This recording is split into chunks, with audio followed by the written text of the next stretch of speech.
So what did Britain look like before hunter-gatherers settled down to become farmers?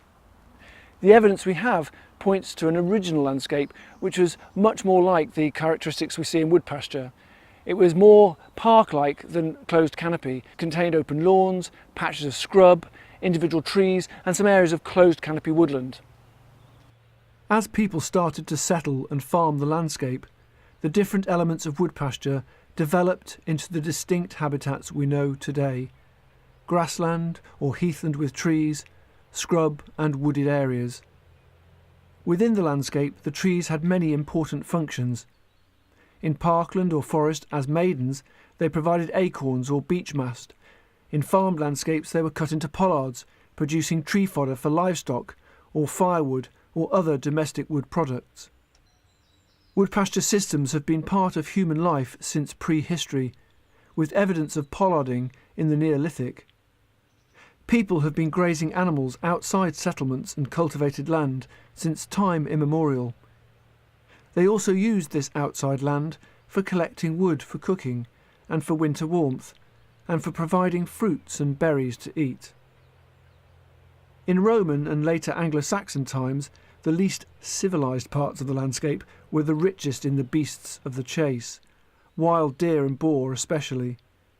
These great tracts of unoccupied wood pasture after the Norman conquest were owned by the king and became subject to forest law, which strictly controlled the venis, in other words the wild deer, and the vert, the holly, ivy and other underwood, which were important sources of food for the animals in long, hard winters.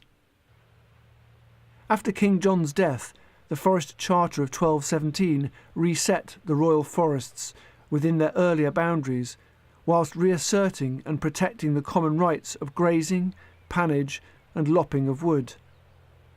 This was an important piece of legislation that lasted until the 1970s and ensured the future of forests and their wood pasture structure. This gave us the astonishing legacy and heritage of habitats that we are trying to conserve today.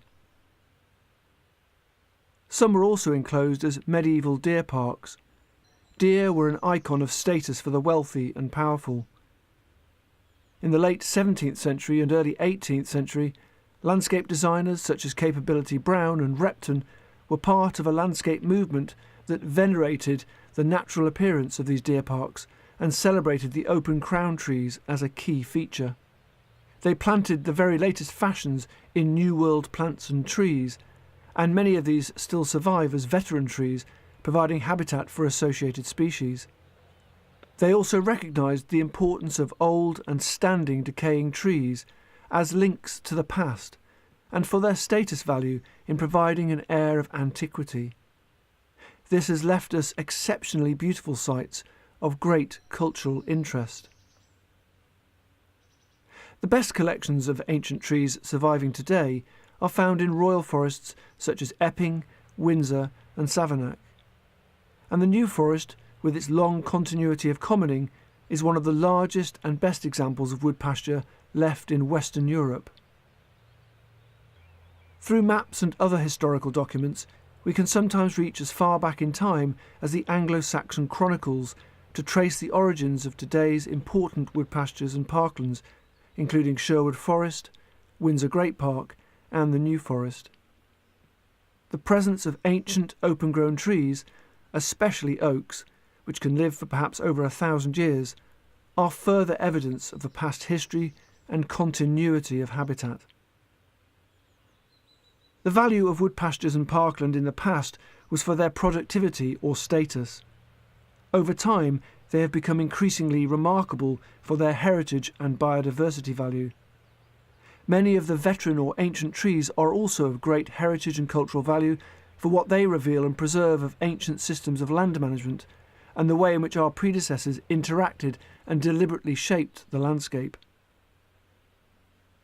Parklands have always been attractive to people, and many of the larger ones have become valued as venues for large-scale events in return for income for the owners. The challenge today is to retain the vulnerable features of wood pasture that make them special and that relied on particular forms of management, the mosaic of flower-rich swards and the veteran trees and shrubs, without damaging them through heavy footfall, parking and the infrastructure around events.